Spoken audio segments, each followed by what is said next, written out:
Bienvenidos todos al estudio de la preciosa Torá. En esta ocasión estamos iniciando la paracha número 11, Vayigash, que significa y se acercó. Padre, te damos gracias por este precioso tiempo. Baruch atah Adonai, Eloheinu melech haolam. Bendito eres tú, Rey del universo y de nuestras vidas, que nos apartaste en medio de los pueblos para entregarnos tu bendita Torá y para enseñarnos, para ayudarnos a obedecer y para enseñarle a los demás. En el nombre de nuestro Adón Jesús HaMashiach, recibe tu gloria, honra y honor. Amén y amén. Baruch Hashem. En esta parashá número 11, Vayigash, la palabra y se acercó, refiriéndose a Yahudá, uno de los hermanos de Joseph, que se acerca a él para suplicarle y le dice: usted que es igual a Faraón, pidiéndole misericordia.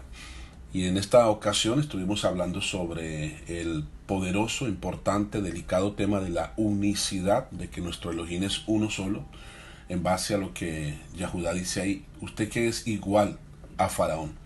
Entonces, en esta instrucción de la unicidad tenemos una parte muy importante de nuestra fe. Él lo dice una y otra vez: no hay sino un solo Dios, uno y único, que se manifestó en carne. La forma más común en que nosotros escuchamos esa dualidad es aceptar que Jesús sí es el Mesías, pero no es Elohim, que sí es un rey, pero que hay otro rey. Entonces se viola el principio de la unicidad. Pero Yeshua es el único rey de Israel. Por tanto, afirmamos que Jesús es Yahweh. No hay dos reyes para Israel, solamente uno. Y vemos como en Isaías 9, lo recordamos, esa profecía del niño que nacería, que sería llamado el Padre Eterno, el principio de la paz, el Gibor, Dios fuerte, Elohim poderoso, consejero, maravilloso, Manuel, Dios con nosotros, y todos esos atributos que nos hablan de que ese niño que nació es Elohim hecho hombre. Y todo eso nos trae una firmeza en nuestra fe para saber que ese milagro dentro del plan de redención se realizó ya, y que Él mismo va a venir por segunda vez. Como sigue siendo Elohim, Elohim es eterno, sin principio ni fin, Aleph Tav. Entonces Él va a venir en ese cuerpo glorificado que se fue, pero esta vez ya para establecer su reino milenial, y después de eso la eternidad. Por eso cuando dice que Él es el principio de la paz, tenemos que corregir. Hay traducciones que dicen es el príncipe de paz. Si fuera príncipe de paz, sería que hay un rey de paz, y eso es otra estrategia para tergiversar el mensaje de la unicidad. Cuando leas esa parte debes leer: Él es el principio de Shalom. Principio, o sea, el origen del Shalom, el Bereshit del Shalom. Por eso en Juan 14, Él le dice a sus discípulos: lo que yo dejo con ustedes es Shalom. Les estoy dando mi Shalom. Yo no doy de la forma que el mundo da. Él es el que da el Shalom, no es el príncipe del Shalom. Es el principio, el Bereshit del Shalom. Cuando vamos a Él, comienza realmente el verdadero Shalom en nuestras vidas. Eso es lo que tenemos que entender. Entonces podríamos citar cualquier cantidad de versículos que confirman la unicidad de Yeshua, pero los iremos dando progresivamente en el avance de estudio de la Torah a través de estas parashot. En el capítulo 44, les decía, de Génesis, verso 21, Génesis 44, 21 dice: entonces usted les dijo a sus servidores: tráiganmelo para que lo vea. Allí está Yahudá intercediendo ante Joseph a causa de que está trayendo a Benjamín, y su hermano Simeón quedó detenido como rehén hasta que trajeran a Benjamín. Y eso es lo que Yahudá está intercediendo, y le dice: usted nos dijo a nosotros: tráigamelo para que lo vea, a nuestro hermano menor Benjamín. Y la palabra tráigamelo es el vocablo hebreo yarat, que es ir hacia abajo, región más baja. Es decir, que ahí está diciendo: usted nos dijo, bajen y tráigamelo, es decir, bajen a Egipto. Cuando nosotros leemos en la Torá hay una cosa, un sentido muy especial, y es la forma en que el Eterno se dirige a Israel con respecto a las demás naciones. En este caso, cuando se va a Egipto es descender. Cuando vamos a Israel es ascender. Y esto es bien importante, porque para tenerlo en cuenta como medida de nuestra espiritualidad. pues de acuerdo hacia donde nos dirigimos, a los lugares que vamos o visitamos, ya sea foránea o frecuentemente, nos elevan o nos rebajan espiritualmente. Enseñamos este principio en EMC de que los ambientes ministran. Por eso cuando hay personas que dicen, yo quiero ir a Israel, pero primero voy a ir a Roma, o primero voy a ir a Egipto, o primero voy a ir a... No, hay que ir a Israel, esa es nuestra tierra, allá, no gastemos el dinero viendo lugares del paganismo y de la... No te estoy diciendo que no vayas a Europa, te estoy diciendo que en un viaje espiritual, por llamarlo así, es mejor no incluir esas ciudades paganas, sino ir directamente a Israel y disfrutar más tiempo ahí, porque hay mucho que conocer. Estos lugares y especialmente el tipo de personas que los frecuentan pueden llegar a ser una amenaza para tu bienestar espiritual. En Romanos 1:29, Pablo exhorta precisamente a los romanos, es decir, a los que habían creído en el Mesías de la Torá, pero que estaban en Roma. Imagínate, tremenda bendición, que las ovejas esparcidas estaban ahí en Roma, y ahí llegó Pablo para enseñarles. Y están llenos, dice Romanos 1:29, están llenos de toda clase de perversidad, maldad, avaricia y vicio, repletos de envidia, asesinatos, disputas, engaños y mala voluntad. Son murmuradores, calumniadores, aborrecedores de Yahweh. Son insolentes, arrogantes y jactanciosos. Traman hechos malvados, son desobedientes a sus padres. Son estúpidos, desleales, despiadados e implacables. Eso es lo que dice Rab Saúl acerca de las personas que dependen de estos sistemas y que viven influenciados o asimilados a estos sistemas, el de Roma y otros imperios. Y dice, conocen muy bien el decreto justo de Yahweh, que los que hacen tales cosas merecen la muerte. Pese a ello, no solo continúan haciéndolas, sino que aplauden a otros que hacen lo mismo. Entonces, bien importante que nosotros no seamos asimilados por el sistema, sino que nosotros trastornemos el sistema, que nosotros no seamos perturbados. Nosotros somos imperturbables, por eso nosotros no descendemos a Egipto, nosotros ascendemos hacia Israel. Nuestro peregrinaje va hacia allá, y eso significa ir ascendiendo. Yeshua le dijo a sus discípulos, subamos a Jerusalén, porque ha llegado la hora en que el Hijo del Hombre será entregado. Él dijo, subamos a Jerusalén. Bien importante. Egipto siempre será descenso. Nunca volvamos a Egipto. Estamos hablando ya en el nivel remes, en el lenguaje intrínseco.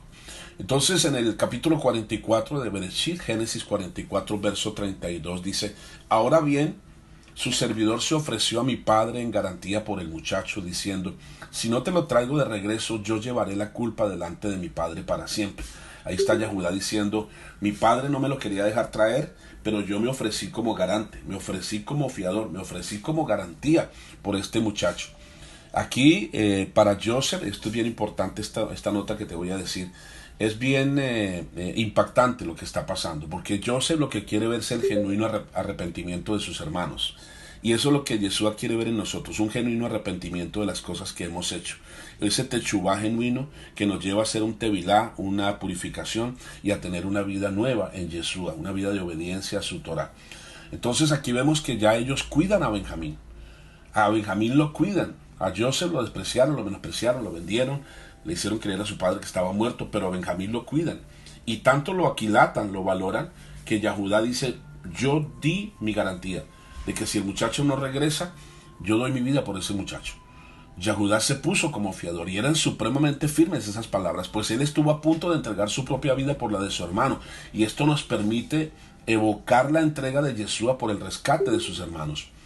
Este punto también es de vital importancia, porque este acto de acceder voluntariamente a esta entrega, a ese sacrificio, encierra conceptos de Torah muy particulares, y es el gozo con que se debe ofrendar al Eterno. Debe ser una entrega totalmente voluntaria. El animal que se ofrecía como sustituto del pecador debía ser completamente perfecto, es decir, el sacrificio es total. ¿Dónde estuvo la perfección de Yeshua ante el sacrificio? Esa perfección de ese sacrificio de Yeshua radica en primer lugar que fue totalmente voluntario. Fue voluntario. Él dice en Juan 10:17, por esto el Padre me ama, porque yo pongo mi vida para volverla a tomar otra vez. Nadie me la quita, por el contrario, yo la pongo de mi propia voluntad. Yo tengo el poder para ponerla y tengo el poder para volverla a tomar. Esto es bien importante porque hay ministerios que se agarran el milagro de la resurrección, diciendo si Yeshua fuera Elohim, él se hubiera levantado solo, pero él no pudo, fue el Ruach HaKodesh el que lo levantó. No dice nunca que fue el Ruach HaKodesh el que lo levantó. Dice que él se levantó de entre los muertos. Y es más, él estuvo, mientras que estaba sepultado, su cuerpo, ese es un misterio. Él descendió a los abismos, dice la palabra, y se presentó ante todos aquellos que habían muerto antes y que lo habían negado a él, lo habían rechazado la Torá, como testimonio. Después del diluvio, toda la gente que murió allí, él se presentó para que haya justicia y ellos conozcan que lo que Noah predicó era verdad. Y luego resucitó al tercer día, pero mientras tanto él estaba allí siendo testimonio. Entonces lo que él dijo, yo tengo poder para ponerla y tengo el poder para volverla a tomar. Él es Elohim, Baruch Hashem. Él no dijo mi padre me va a levantar o el Ruach HaKodesh me va a levantar. Dijo yo tengo el poder para darla y tengo el poder para tomarla de nuevo. ¿Quién tiene ese poder sino Elohim? Es el que tiene el poder sobre la vida y la muerte. En segundo lugar, porque el sacrificio de Yeshua fue perfecto. No solamente porque fue voluntario, sino porque Yeshua no cometió pecado alguno. Cuando decimos esto, la mente cristiana y buena lectora rápidamente viaja al momento de su gran enojo en el templo cuando volteó las mesas de los cambistas, o quizás cuando maldijo la higuera. Sin embargo, el punto central aquí es tener completa claridad en qué es pecar. Yeshua nunca pecó. Si él gritó, si él se ofendió, está bien. El celo por la casa de Yahweh me consume, dijo él. Y a la higuera le dijo, nunca jamás coma nadie fruto de ti. Le dijo palabras correctas. No era justo que tuviera tantas hojas y no hubiera fruto. Y ahí está hablando de muchos creyentes, bla, bla, bla, que solamente hay hojas pero no hay fruto. En primera de Juan 3:4 dice, todo aquel que continúa pecando está violando la Torá. En verdad, el pecado es transgresión a la Torá. Entonces, cuando decimos que Yeshua no cometió pecado, es porque él nunca transgredió la Torá. Significa que él celebraba el Shabbat, que él celebraba las fiestas, significa que él comía kosher, significa que él tenía la Torá como su instrucción diaria. Si no fuese así, lo hubieran acusado de alguno de violar uno de los mandamientos, pero nunca pudieron acusarle de nada. Incluso su madre se encargó de que se fuera circuncidado el 8º día. Bien importante eso. Por esto entendemos que Yeshua, cabeza tribal y rey supremo, tiene esa responsabilidad de llevar a su hermano Efraín delante del Padre eterno, al igual que Yahudá se responsabilizó ante Jacob, su padre, por la vida de su hermano. Esto es poderoso. En el verso 33 del capítulo 44 de Génesis dice, por lo tanto yo te suplico, permite que tu sirviente se quede como esclavo para mi señor en vez del muchacho, y deja que el muchacho se vaya con sus hermanos. Repito, se refiere a Benjamín. Yahudá está consternado, está asustado, está dispuesto a dar la vida para que dejen ir a Benjamín y llevárselo a su padre, porque él no quiere que su padre sea afectado como fue afectado por la pérdida, entre comillas, de Joseph. Y acuérdate que Yahudá fue el que propuso que lo vendieran, y ahora él está enfrentando esa negociación para recuperar y rescatar a su hermano. Todo lo que sembremos, eso cosecharemos. Este es el momento más conmovedor de la historia de Joseph, donde solo se está esperando una cosa, que Sabnat Panea, que significa preservador del mundo, mantenedor de vida, diga a sus hermanos quién realmente es, quitándose su atuendo egipcio que lo esconde de su realidad de ser el primogénito de Jacob. Pero esto solo sucedería después que Joseph ratificara el verdadero y genuino arrepentimiento de Yahudá por haber vendido a su hermano a los extranjeros a precio de esclavo. Joseph está esperando, quiero ver si mi hermano que fue el que propuso que me vendieran, estará arrepentido realmente. Está sufriendo, tiene susto porque yo voy a retener a su hermano Benjamín y ahora está dispuesto a pagar lo que sea para que yo lo suelte. Entonces aquí vemos que Yahudá pone su propia vida en sustitución al error cometido en el pasado, diciendo, permite que tu sirviente se quede como esclavo para mi señor en vez del muchacho. Esta era la prueba irrefutable de su teshuvá, del arrepentimiento. Esta es la actitud correcta, no solo su disposición de rectificar, sino su compromiso de restitución al ofrecerse a cambio del muchacho. Tú y yo necesitamos entender que en Torah no es solamente, ay sí, perdóname porque yo te hice daño. No, tenemos que ser, tenemos que restituir lo agraviado. Y así dice la Torah. Si, por ejemplo, el caso de Saqueo, en el Brit HaHarashá, Lucas 19:8. Pero Saqueo se paró allí y le dijo al Adón, Yeshua, aquí está Adón, estoy dando la mitad de todos mis bienes a los pobres. Y si he defraudado a alguien, le pagaré de vuelta 4 veces más. Yeshua le dijo, hoy la salvación ha venido a esta casa, por cuanto este hombre también es un hijo de Abraham. Baruch Hashem, mira lo que Yeshua le está diciendo. Este hombre también es un hijo de Abraham. ¿Qué significa eso? Está dentro del pacto ahora. No solamente está arrepentido, sino mostró muestras de su arrepentimiento. Y nota que fue Yeshua el que provocó todo ese plan de redención, porque Saqueo se había subido en un árbol sicómoro y para poder ver a Yeshua, y Yeshua le dijo, ve, corre rápido a tu casa, bájate de ahí, ya voy para allá. Yeshua se invitó, se autoinvitó. Él llegó un momento en que rompió nuestras vidas y nos confrontó. Y lo primero que hizo fue despertar en nosotros ese deseo de ser justos, de ser rectos. Y nos mostró dónde estábamos torcidos y que nadie nos había confrontado.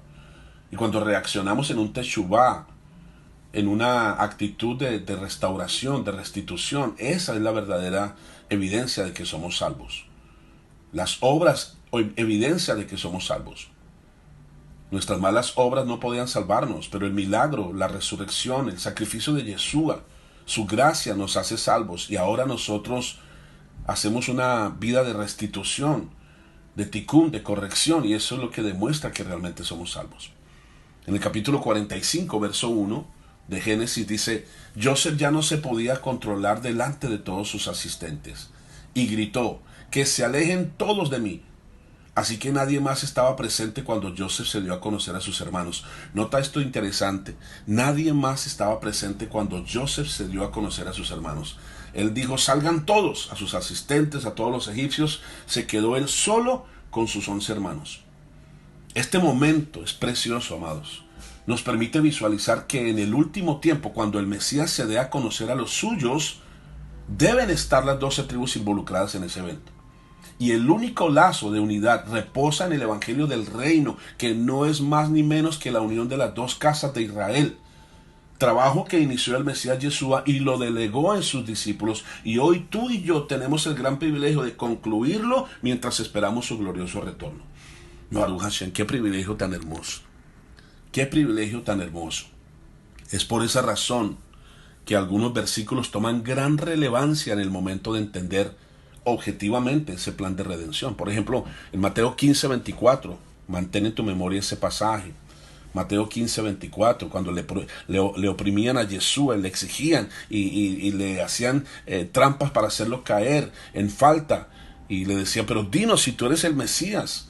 Y Yeshua dice en Mateo 15:24, y respondiendo dijo, a mí no me han enviado, sino a las ovejas perdidas de la casa de Israel. Otra versión dice, yo he sido enviado solo a las ovejas perdidas de la casa de Israel. Bien importante que Yeshua lo deja claro allí. Él vino a las ovejas perdidas de la casa de Israel. Eso es muy importante. Muy importante. Además, sus discípulos estaban claros a dónde deberían dirigir su misión. Cuando tú lees el libro de Jacob, Santiago 1:1, él dice, Jacob, siervo de Yahweh y del maestro Yeshua el Mesías, a las 12 tribus que están en la dispersión. Saludos. ¿A quién le escribe esa carta? A las 12 tribus que están en la dispersión. Yeshua dice, yo vine por las ovejas perdidas de la casa de Israel. Lo mismo Kefa, el apóstol Pedro, en primera de Pedro 1:1, él comienza su carta diciendo, que escribe esa carta a los esparcidos de la diáspora. Y cuando los discípulos de Yeshua reciben esa revelación, aún el mismo nuevo nacimiento cobra el valor respectivo para el ingreso de los dispersos a Israel. ¿Qué es el nuevo nacimiento? Es la entrada a la ciudadanía israelita, ratificada a través del Tevilá, la purificación. Padre, te damos gracias por esta preciosa palabra, esta verdad. Y sobre todo gracias por afirmarnos y reafirmarnos que el plan de redención se termina cuando las 2 casas se unan. Gracias, Padre, por formarnos como tus discípulos. Y gracias porque hemos entendido que cuando tú te manifiestes, van a estar las 12 tribus involucradas, porque es el único lazo de unidad en el evangelio de tu reino, que es la unión de las dos casas de Israel. Ya iniciaste tú esa labor al morir en el madero, derramar tu sangre preciosa. Y hoy nosotros tenemos, gracias por ese privilegio, tenemos esa tarea, esa misión de concluirlo o de avanzarlo mientras esperamos tu glorioso retorno. En el nombre de nuestro Adón Yeshua HaMashiach. Amén y amén.